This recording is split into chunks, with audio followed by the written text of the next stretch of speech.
नमस्कार मित्रांनो. तर आता आपण रवी राठोड यांचा इंटरव्ह्यू घेऊ जरा. ह्याच्या कष्ट करण्याचं मागं नेमकं काय प्रश्न आहे? पै रवी शेठ, पै रवी कष्ट कर. नमस्कार मित्रांनो. नमस्कार. हां बोला बोला की सर. नेमकं कष्ट करण्यामागं काय आहे उद्देश? उद्देश कष्ट करायची गरिबी असते. कारण लोकांची वाणी माझ महिने नाही आम्हाला जास्त. लोक पैशाचं जोर दाखवतात, आम्ही दाखवत ना. गरिबी आमची लई वाईट. हे कष्ट फक्त एका व्यक्तीमुळे करायचंय. ते म्हणजे कोण? कोण? फॉर्च्युनर. फॉर्च्युनर. फॉर्च्युनर आणायचं आपल्याला. हे नाव टॉप तुमची ना. कल्चर कोण आहे? आमची कल्चर फॉर्च्युनरच आहे. हो तुम्ही समज नाही का? तुम्हाला माहित नाही? तुम्हाला नाही आम्हाला ती इर्टिका माहिती होती की. फॉर्च्युनर फॉर्च्युनर फॉर्च्युनर कितीची आहे? मला माहित नाही.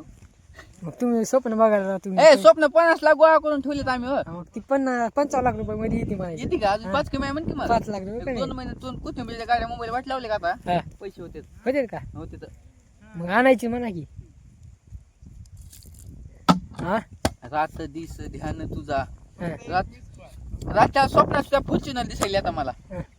लोकाला ब्लॅक दिसते, मला पण व्हाईट दिसते मला. हा. लेट पण थेट आपण फॉर्च्युनरचा मान करी होणार बरं का. लाईक करा, शेअर करा, फॉलो करा ऋषीला आपल्या.